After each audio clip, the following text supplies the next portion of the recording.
It was supposed to be just another game. Cleveland was up 3-2 inch the series. Larry Bird was injured, aging, supposedly fragile. But then, he stepped back onto the court. The Boston Garden erupted, and so did the drama. And at the other forward from Indiana State, 6'9", number 33, Larry Bird. One Cavaliers player made a huge mistake. John Hot Rod Williams. He thought he could punk Larry Bird. He grabbed his jersey, tried to muscle through him, tried to break the legend. But what he didn't expect was that Larry, bad back and all, would fight back hard. What followed wasn't just a basketball game. It wasn't just a comeback. It was a statement, a playoff war. A night when an injured legend reminded the world why you never ever count him out. Let's go back to Game 6, 1992. Celtics versus Cavs. Larry Bird versus John Hot Rod Williams. And things got heated. This is the night they disrespected Bird and paid the price. Watch what happens here, the announcer says with a tone that's half excitement, half disbelief. The camera pans across the Boston Garden, those green seats packed, the banners hanging above like silent witnesses. The noise is deafening. Boston isn't just hoping for something special tonight. They're demanding it. Then, it happens. From the shadows of uncertainty, Larry Bird steps forward. Not from the bench, not gingerly or late, but in the starting lineup. For the first time since the 3rd of April, Bird, the Celtics' heart and soul, is back. 5 games. That's how long Boston had gone without seeing the number 33 open a game. 5 games filled with speculation, frustration, and the gut-wrenching thought that maybe, just maybe, this was the end. That Bird's back had finally betrayed him. That the pain he'd been managing for years had finally taken away the one thing even legends can't outrun: time. The Celtics were down 3-2 inch the series. 1 loss from elimination. And Larry Bird? He wasn't even supposed to be playing. His back was so stiff, he could barely sit for long stretches. He had already missed Game 5 entirely. Most assume it had missed Game 6 too. But this is Larry Bird we're talking about. The man who once told opponents exactly where he'd shoot from, and then did it. The man who played entire quarters left-handed just to entertain himself. The man who didn't believe in giving up, even when his own body begged him to. And on this night, with Boston's season on the line, he answered the call. The fans exploded, not out of surprise, but out of respect. They didn't need to hear from the doctors. They just needed to see Larry. And when he stepped onto that hardwood, there was no question what it meant. To Cleveland, maybe he looked slow. Maybe he looked vulnerable. Maybe one of them even thought they could punk him, push him around, show him it was a young man's game now. But in that moment, they didn't realize one thing. Larry Bird wasn't back to survive, he was back to win. Larry Bird didn't come back to be a decoy, and he didn't come back to ease into the game. He came back to control it. Seconds into his return, Boston gets their first possession. The crowd is already buzzing, and Bird wastes no time giving them more. He grabs the ball, scans the floor like he's reading a map only he can see, and delivers a perfect bounce pass to Robert Parrish, who banks it in. First possession, first assist. Classic Bird. Then, without hesitation, he's setting up John Bagley on the perimeter. Then Kevin Gamble, slicing through the paint. By the time 2 minutes have passed, Bird already has 3 assists, and the Cavaliers are reeling. This isn't just basketball. This is orchestration. Every pass is sharp, deliberate. He's not just playing, he's conducting the Celtics offense like a symphony. The Cavs? They're moving, rotating, chasing, but they're always a beat behind. Bird doesn't need speed. His greatest weapon is vision.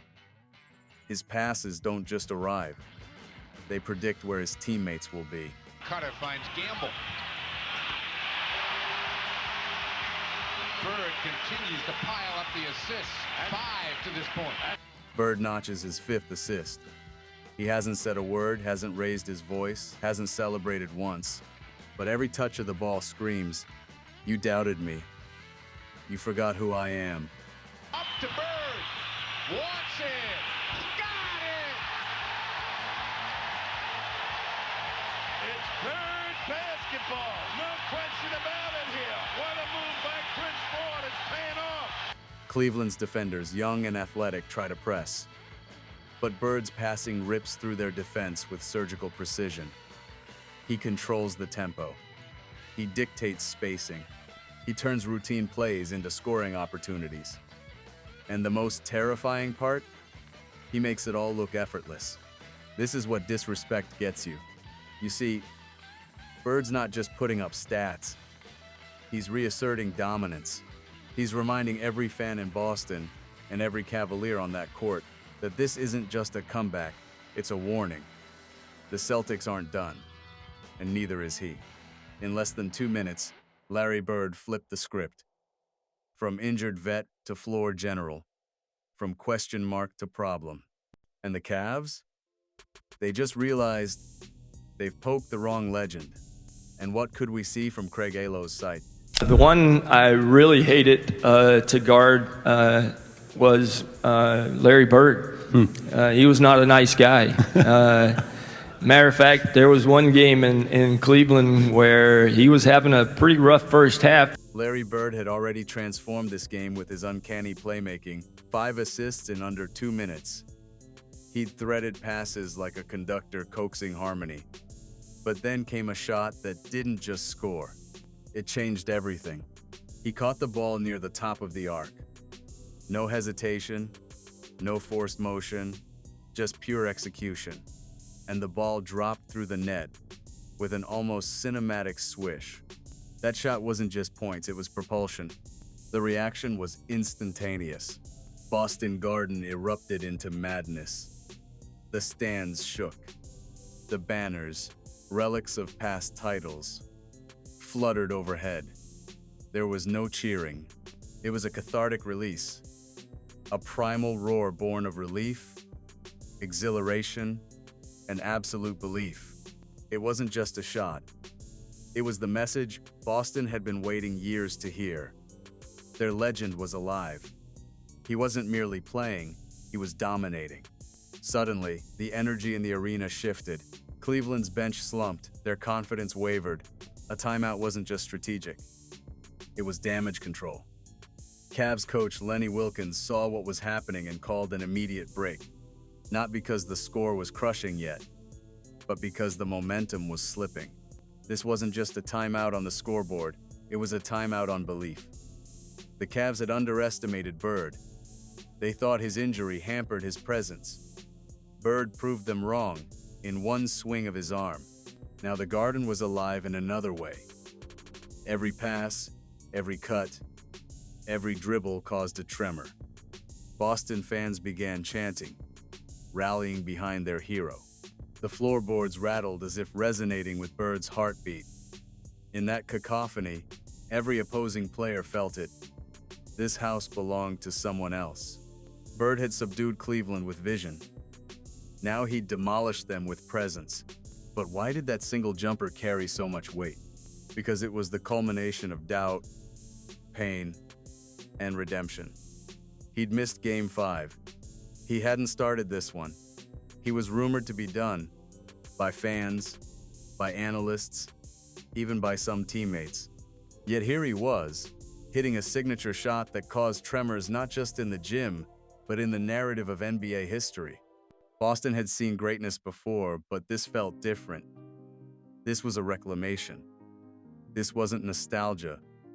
It was validation. Bird wasn't back for one last stand. He was back to remind everyone that true greatness doesn't fade quietly.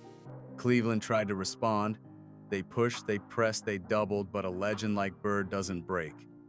He bends defenses, bends space, bends belief. From that point on, Boston's confidence soared.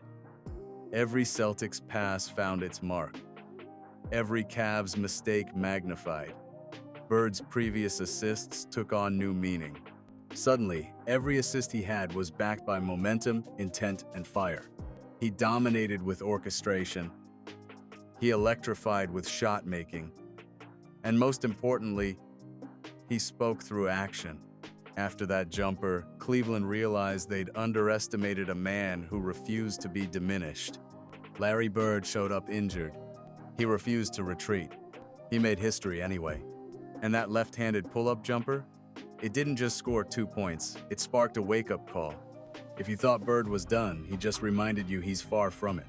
The momentum was shifting, but then the drama exploded.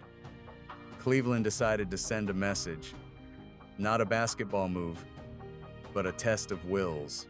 Enter John "Hot Rod" Williams, taller, younger, physical. He's lumbering through a screen set by Bird, intent on asserting dominance. Then it happens, Williams steps in, hand grabs jersey, yanks Bird backward. It's quick, aggressive, and dripping with disrespect. Boston Garden reacts instantly. The crowd gasps, sensing something bigger than a foul. They've seen their hero in pain, assuming he'd be fragile. Williams thought it'd be easy, but as Bird reeled back, clutching his jersey, he also clutched his pride. What followed was a slow-motion collision, not just physical but symbolic. Bird didn't stumble. He planted his feet, knee trembling, back wincing, but stance unwavering. Two legends locked chest to chest, breath visible under the lights. No words needed. They were communicating with eyes, posture, history. Refs rushed in, whistles blown. Teammates closed ranks, pushing the drama aside. But Boston fans knew. This confrontation was a declaration, don't disrespect my legend. The Garden roared, not in celebration, but in solidarity. And Bird? He didn't flinch. He didn't explode in anger. Instead, he probably winced, massaged the jolt through his back, then pivoted fluidly back into the flow. There's power in that calm, especially from a man whose body betrayed him each night. Not a tormented reaction, but a reminder of legacy. Cleveland, minutes earlier, saw Bird as a wounded veteran. Williams wanted to rattle him. Instead, he awakened him. They had poked the bear. That bear was Larry Bird. Then, Bird turned up the heat even more. The physical clash wasn't just a moment, it was the catalyst. He retaliated not with words, but with performance. One swipe of a pass, no-look dime. A fadeaway jumper. Then another precise feed to a cutting teammate. That clash infused Boston with adrenaline. Now the court, the crowd, the Celtics, they all believed again. What made this so powerful? A blatant disrespect of a legend. Bird didn't crumble. He confronted it. The bench, the referee, the fans, they all recognized history lived in that moment. And for Cleveland, that was their regret. In one aggressive act, they fueled Bird's fire and snapped a once brittle back into pure defiance. This showdown, Bird battered, gunslinger grounded, but spirit unbroken, sealed Game 6. Because sometimes, what you take from a legend, they turn into fuel. As the second half unfolds, you'd expect the Cavaliers to step on the gas, or at least slow Bird's momentum. But Larry Bird? He accelerates. The ball swings exquisitely from his hands. He sneaks one to Reggie Lewis, who finishes with ease in transition. Then, a no-look bounce pass to Ed Pinckney, who converts and draws the foul. Boom. And one. Just like that, Bird notches another assist, now approaching double digits. This isn't Bird simply playing. It's Bird taking over. The Cavaliers, already shaken, are scrambling. They try to double him, rotate off shooters. But Bird remains a choreographer, always finding the open man, hitting the rink with surgical precision. But he's not just passing, oh no. Bird hits a mid-range jump shot, then sets a hard screen for a teammate, rolling up for a perfect pop shot. It's vintage Bird, grace and grit, offense and IQ in lockstep. Now with double-digit points and nearly a dozen assists, he's playing like the MVP he once was. Boston's lead balloons to 29 points. Cleveland's plan, contain Bird, run their offense, is collapsing under his leadership. Bird isn't just leading, he's teaching. He's reminding every player, fan, and doubter. When he's in full basketball mind, he's unstoppable, even injured.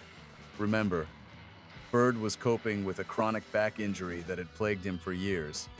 By 1992, he'd missed 37 games in the regular season and 4 of 7 playoff games due to his back.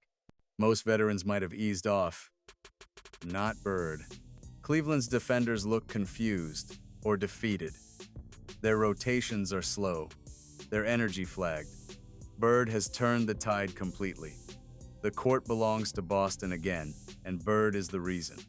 Age? Irrelevant. Injury? Overcome. Legacy? Reinforced. What's terrifying isn't just his talent, it's his unstoppable control. He doesn't explode. Don't scream. Shoots, passes, commands, scores. Quiet dominance. Bird's performance isn't just scoring or assists. It's a lesson in leadership. With each precise pass and shot, he's teaching the Celtics around him how to win. And the Cavaliers? They're learning too, but the hard way.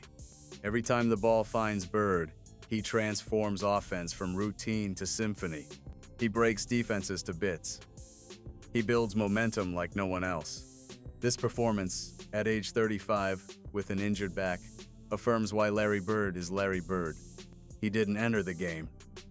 He stepped back into war zones, and he took command. Boston didn't just win. They were reminded of a legend. And Cleveland? They were reminded how badly they'd misjudged him. To truly grasp the weight of Game 6, consider what Larry Bird was carrying, physically and mentally. By 1992, his back was a constant enemy. Years of diving for loose balls, absorbing hits, even shoveling snow had left his spine damaged and inflamed. During the 91-92 season, he missed 37 games. He often couldn't even sit, requiring treatment or lying flat on his stomach just to get through a broadcast halftime. Despite this, Game 6 was a must-win. Bird led the Celtics not by playing pitifully, but by dominating, dropping precise passes, rebounds, and tough buckets. He wasn't just there, he was in command. Look at his career peak in 86-87, averaging 28.1 points, 9.1 rebounds, and 7.6 assists. Now, 5 years later, at the tail end of his career, he was still a force. Pain was background noise, an obstacle he refused to let define him. Consider this. Most would have retired, but Bird played 37 minutes in Game 6, recording 16 points, 14 assists, and 6 rebounds. Not just surviving, taking control. Through broken cheekbones, Achilles surgery, heel bone spurs. Bird's legacy had always been about rising to the moment. This was more than another playoff series. It was an indictment of doubt. By then, Bird had only played around 45 games that season. Yet when Cleveland labeled him finished, he heard it as a personal challenge. Boston's record with Bird healthy? A dominant 71-28. Without him? Just around .500. He defined the team, on and off the court. Game 6 wasn't a fluke. It was a vintage legend. It was the story of a man proving you never count out a wounded warrior. He didn't just fight pain, he let the pain fuel him. When his back could barely hold him upright, he still led. He still conquered. And for Cleveland, they learned the hard way. When you disrespect a legend, especially a broken one, you awaken something far more dangerous. A legend pride. A legend's purpose. Larry Bird wasn't just playing injured. He was proving that legends don't just play, they dominate. Larry Bird's return wasn't just about stats, it was about spirit. When he stepped back onto the floor, injured but determined, the entire Celtics squad felt it. His presence alone lit a fire. Even limping, Bird was the emotional anchor. Teammates like Reggie Lewis, Kevin McHale, and D. Brown started playing with extra grit. Loose balls? They dove. Missed assignments? hustled back. Because when your leader fights through pain just to suit up, you fight with him. Bird didn't need a speech. His actions spoke volumes. His movement, his vision, his toughness, it all said, "We're not done." And the team responded. You could feel it in the garden. Every pass, every cut, every cheer. From the crowd, Boston was back. The Cavaliers had youth. But Boston had something deeper: legacy, pride, and belief. The kind you only get by following a legend. This wasn't about a single play or a flashy highlight. It was about a mental shift. Bird's return changed the psychology of the game. Suddenly, the Celtics weren't just playing to win, they were playing for Larry. When he was on the bench, they held strong. When he was on the floor, they surged. Because his courage gave them purpose. His pain became their fuel. That's the power of leadership. Not just guiding plays, but inspiring hearts. And that night, Larry Bird didn't just lead Boston, he lifted them. The scoreboard doesn't lie. Boston 112, Cleveland 83. It wasn't close. And it wasn't just a basketball win. It was a statement. Nice. Birds, no look to Pinckney, and the foul. Well, Larry Bird came out here and started for the first time since April 3rd because of his back problems, and definitely got this team on fire. The Celtics lead 112-83. This was more than a routine playoff performance. It was a wake-up call to everyone, including Cleveland. Never mistake injury for weakness. Larry Bird didn't just survive Game 6. He owned it. He dished precise passes, hit clutch jumpers, pulled rebounds, and most importantly, stood his ground when John "Hot Rod" Williams tried to punk him. That moment, the jersey grab, the intense stare down, wasn't mere playoff aggression. It was symbolic. It said, "You may see my back, but don't think my heart is broken." Bruised, battered, hurting, yet Bird commanded respect. If you refused to grant it, he'd take it, with cold focus and undeniable intensity.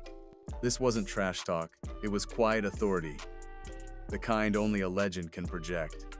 That night, Bird reminded Cleveland and the world that legends don't ask for respect, they reclaim it. When his body betrayed him, his mind and spirit sharpened. He showed up not to finish the game, but to finish the doubts surrounding him. In under 4 quarters, he gave a lesson. Don't write off a legend. Don't misjudge someone's pain.